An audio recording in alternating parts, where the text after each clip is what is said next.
Hi everyone, I'm R from Team 1441 FTC Don't Blink, and today we have Benjamin from Primitive Data. And Cooper, also from Primitive Data.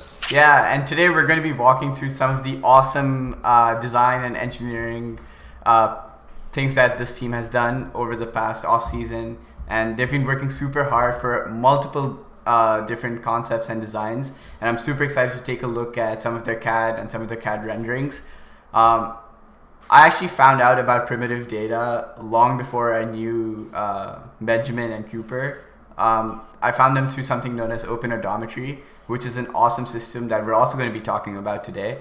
And these guys have been doing just a fantastic job of putting out different designs, helping out the community, and we're going to be taking a look at all these in today's video.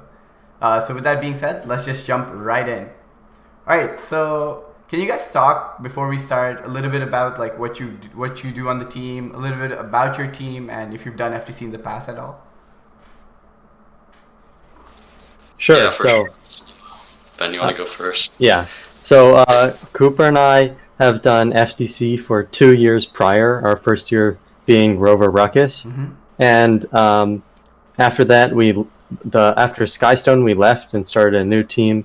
We left our previous team, and we created a team that is very student-centered, and the adults don't really interfere, and it's really we value hard work and everybody knowing what they have to do and driving to become better and better. That's awesome. Yeah, so Ben and I pretty much have the same roles. We both do CAD. We're both building the robot. Even with Corona, we're going to try and make that work. And then we also, something that's really cool about our team is everybody does outreach. So it doesn't matter if you're software, if you're mech, whatever, everybody does outreach, and it's something that we think is really important. So that's something we all have in common. So yeah, just like Ben, first year was Rover Ruckus, left the team and started Primitive Data. And I think something that's really unique about our team is how we actually have members in 2 different cities. And this is really cool, and it's something I'm really happy we were able to put together. That's awesome. I couldn't ever imagine balancing like the time between forget 2 different locations, but 2 cities. But I noticed you said like everyone on your team does outreach. I think recently our team has also made the switch to like some similar to that format, where everyone either does outreach and work on the business plan. And we've been doing this since around February or March, and it's been working great for our team as well. So yeah.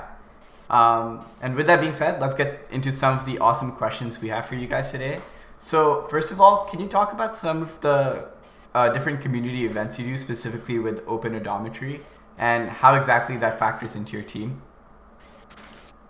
Yeah, for sure. So OpenOdo started as something that, so it was just, we were CADing our robot, we were making an off-season drivetrain CAD, and we realized we need to put odometry inside of a Go Build a channel to make it fit in our drivetrain. So that created a problem for us, and once we figured out a solution that we thought would be able to work, we thought like, hey, this is actually something a lot of teams would find pretty useful. So we decided to share it with all the FTC teams. So that's sort of how OpenOdo started. Yeah, that's awesome. One thing that I love about the Open Odometry designs that you guys have, and I know you just touched upon this on the history of how it started, was that it actually fits in the Go Build a U channel. I know like countless teams that have difficulty doing this because of just how big the encoders that a lot of FTC team uses. So like the Rev encoders you have here, they're just so big, and it's also hard to fit in an encoder with the wheel. So I just think you guys did a great job with the design overall, and it also just looks so good. Like compared to a lot of other odometry pod designs, this one just looks so clean in my opinion. So that's definitely a great thing there. Do you have anything else to touch on for Open Odometry? I think one thing about Open Odometry that we've really been trying to do is make sure that there's enough resources and help that everybody can build this and make their own designs and make sure it works. So we've spent a lot of time creating assembly videos and 3D printing guides and stuff like that. Yeah, I mean, I find it really cool when we see teams that like take the concept behind OpenOdo, but then make it their own. You know, they change things and they make it really unique for their own application. I think it's really cool to see that sort of innovation. I also think it's really great how accessible it's been able to be. When we started, we weren't sure like if anybody was even going to use it, but it's been really cool to see that, you know, there's teams around the globe that have been able to use the system. I think one thing in particular you mentioned is like changing the design of Open Odometry for like each team respectively when it comes to like if they want to innovate. I know our team's done that a bit. Like the first time we saw Open Odometry, we're like, that's super cool. We're gonna use this if we need to, but we're going to use like a similar concept and mess around in CAD to make something that is more suited for our needs or just works for us a bit better. But like Open Odometry played a huge inspiration in like the design that we have for our odometry system that we hopefully can implement this season. And I know a lot of other teams either have actually like got the CAD access for Open Odometry or have like taken the design somehow and make it work for them. Because again, as previously said, so many teams had difficulty like fitting these encoder pods in odometry pods in the U channels. So definitely a great thing there. All right. So can you also talk a bit about some of the CAD and iterations you have for some of the designs on your robot, specifically with the 6-wheel drive? Because I know a lot of other teams have been obsessing about that as well. Yeah, sure. So the 6-wheel drive that we have today has been a pretty long process over a couple of months. Just creating different designs and figuring out what actually works best. So the first design we created was like very basic. In my opinion, it wasn't that good. We just had a sort of external gearbox with these large gears, and it was pretty wide with the double pulley setup like this. If you can see in this image, we have the external gearbox, and the blue and the red are the belt runs. And then we started to realize like it's a pretty fat drivetrain. For such slim wheels, it's so big. Yeah. And the motors are far apart. So we really want to work towards making this smaller. So the next step we did is we changed up the gearbox. So it uses the 13.7s and no reduction. And we use the 72 millimeter wheels just to slim it down a bit. And then we started really getting into how can we remove this external gearbox, which it puts the motors closer to each other horizontally, and it spreads them out as well in the Y direction. So we really want to slim that down. Maybe Cooper, you want to talk a little bit about our next steps? Yeah, so I think one of the key things about like how we developed our drivetrain was we just like if we designed something that we didn't like 100%, we were gonna redo it and try and make something that was good, or at least to the best of our ability, because you know it was the summer, we had tons of time. So I think that's something that's really important for teams, just to keep iterating until you get something you know is gonna work and you know you're really gonna like. So that brings us to our third design, I believe, which is this new sort of pulley setup where we're able to bring the motors close to each other and have a different sort of gear train. So this idea was inspired by Ethan from GoBuilda. A while ago, he published a 6-wheel drive idea that was really similar to this. So that's sort of where the idea came from. And after we saw that, we really wanted to build off of that idea and keep expanding it, which is what eventually led us to what we're using today, which is, I think, the 5th iteration of the drive. And then in between, like, we messed around with some other stuff, such as this sort of complicated sunk motor belt wrap where the motors are sunk like a mecanum drivetrain and they're stacked on top of each other. They're geared together directly, like in the one I just showed, and then you have a belt wrap going to all the wheels. But this was overly complicated, and since we were only syncing the wheels, the motors, maybe 16 millimeters or so, it really wasn't worth the added complexity to sync them. Yeah. And then of course we settled on this design, which used that the powertrain from version 3, where we have these motors geared directly together, and then we have the smaller wheels, which allows us to get that super low profile drivetrain. That looks amazing too. One thing that Cooper touched on earlier, which I found pretty interesting, is working to the best of your ability, especially when you have a lot of time. I think what a lot of teams are told is like, just make sure it works. Don't set goals for yourself. Don't overcomplicate things, and don't necessarily go for the best even if you know you can't achieve it. But I actually agree with what Cooper said. Is like, have these set goals for yourself, but like if you have like a decent amount of time and you know that like you can develop something that's better than this, and that's something you can actually implement during the season, I think that's super important for rookie teams to keep in mind. Like, don't have that mindset that just because you're a rookie team, you can't experiment with a lot of different things and techniques that are used in FTC, or even work on something that's completely new. Like, no idea is ridiculous. So that's definitely something to keep in mind for rookies that are watching. Yeah, I think that really helps to show why CAD is so valuable. So I mean, Ben and I aren't rookies. We've done FTC before, but we're on a rookie team, which means we don't have a lot of resources.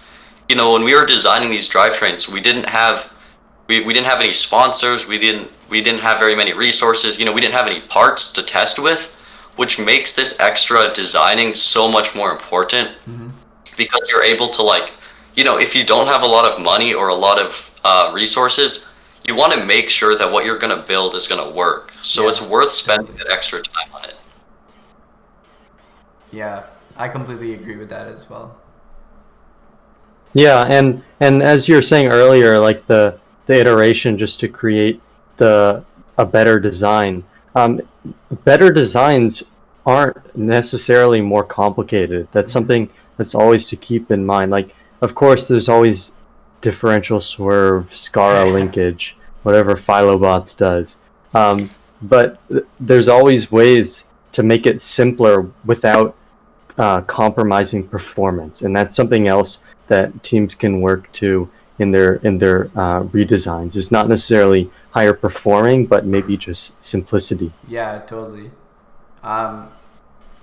That's definitely one of our design principles that we have for our team as well. Like, if we had something that was super complicated and looked super cool, and we had something that was like nice and simple and pretty concise, and they both had like similar functions, even if the complicated one was a bit better, we would still like choose something that's more simple, because like we also consider reliability, robustness, and like it's easy enough that if something goes wrong, you can work around that. Whereas something like if you spend tons of money on, or you spend a ton of time on, and you try to like redo and rework that type of design, it doesn't work out in your favor most of the time. So that's something also definitely to keep in mind.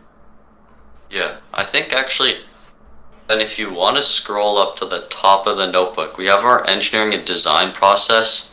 I think this is something that's just so key for especially new teams, to make sure you're just maximizing the most out of your time. So I mean, you can find the general principles really anywhere, super common, but I think just knowing your team, setting forward a sort of process you're going to follow for the season, and really sticking with that is super key to making sure you're maximizing your time and your resources throughout the season. For sure. Completely agree with that. Yeah, and like having a set design process as well, I think that's also definitely really important. And like teams shouldn't necessarily be afraid of like redesigning their design process if they think it's not best for their needs. Actually, our team has gone through like 4 different design we've changed our design process like 4 times over the past 2 weeks, just because we wanted to get it something where we can actually use it and it's just not for sure, right? Because really sticking to one specific design process, like it can help you a lot throughout the season. So I think that's definitely something to take away from this notebook as well. Yeah. Yep. And just to end it off, do you have any like tips to give rookie teams for this upcoming season? I know we're in an environment that's like not necessarily the most helpful for rookies to start out with, but anything that you can throw out that might help rookie teams start up the season. I mean, go ahead, man. Okay. Well, one part of our design process that I think is, I mean, some people might not want to do it because they think it's cheating or something, or you're not getting as much out of FTC, is the research step. Even like, we didn't know about all the drivetrain designs and what sort of powertrains people have been using. So the research step was really important for us and all teams, just to figure out what's been done, and not just to copy it, but to improve upon it and implement it in a way that is better than the way the other person did it. Yeah, I completely agree with what you just said. Like I know, so Steven from Gluten Free released his he answered some questions on a document, and he released a CAD of his ultimate goal file, and it got a lot of backlash just because there were some people in the background saying, hey, these teams are going to copy it, you just spoil the season, stuff like that. I think personally that's completely ridiculous. First of all, Steven was trying to help out like rookie teams that might need like few design tips here and there, but also he just wanted to share what he had done over the 3 weeks he was given for the community. And I think expanding on what Benjamin said, being able to like take a design or take a research step or take even a simple idea and concept and build upon that is something that I personally find really, really, really good in FTC. And like knowing the clear difference between copying and improving is also super important, because like even if you're given every single part, every single like design step and every single CAD file for a given team that's done super well, that doesn't necessarily mean you're going to execute it just like them. There's always going to be 1 or 2 details that you're missing, and like you wouldn't know how to solve it because you're like copying a team. So I think that's super important as well to keep in mind. Yeah, for sure. I mean, the way I like to think about it, and this applies really well to, I think, like what you're talking about with gluten-free, I think the way teams should look at it is not like copying someone else's design. It should be like you're letting other teams do the prototyping for you. Especially this year with COVID, it's really hard to meet and test. You can't especially for rookies, it's hard to, get prototypes and stuff because you don't have a lot of parts. Yeah. So it's really good, with Steven's CAD or with Steven's robot that he released. That way teams can look at it and say, that works pretty well, and maybe this doesn't work as well. So I think that's really important. So teams aren't necessarily copying exactly what he's done, but they're taking in the information that he's giving out and being able to process it and decide what they like and what they don't like. Yeah, and like learning from those experiences, I think is also key in like this step we're talking about. Like if something worked super well for gluten free, that doesn't necessarily mean it would work super well with the robot that you have in mind. Or even if we keep gluten free aside, let that be for any team. That's definitely something to keep in mind as well. But the gluten free robot was really cool. I really loved that robot. I thought it was really good. So yeah, I think like this year, since it's a shooting game, it's unlike a extension game where you just kind of extend the sliders up. Yeah. That you have to have a basis for like how fast your shooter should be going, and that's really, really hard for most teams to know how fast it should be going. And the robot in 3 days and the gluten-free robot, it really gives teams a good basis to understand how fast they should be aiming for. Exactly. Yeah, I mean, I think especially with a shooting game, it can be really difficult, especially if you're a new team. I think it's super important to set goals for yourself as well. Say, you know, by the end of this month, we want to have done X, Y, and Z, or we want to be able to do this. And setting those goals really helps to set sort of a tempo for your season. And it's really important just for getting things done on time and making sure you're progressing at a reasonable pace. Yeah, for sure. All right, well, this has been great. Thank you guys so much. You can follow this wonderful team over on YouTube at Primitive Data, and you can also follow our Instagram and YouTube where these videos are being posted and updates for our team on FTC Don't Blink. And there's also a Discord server, Jesus, for this program that we're running. And if you guys want to pop in there, there are a lot of people who would love to help you. And you can also find resources and different notebooks released over there. And again, the website's coming soon. Sorry for the delay, but we're going to get that done. But yeah, thank you so much, Benjamin and Cooper. This has been awesome. And we'll talk to you guys later. Thank you. Thank you.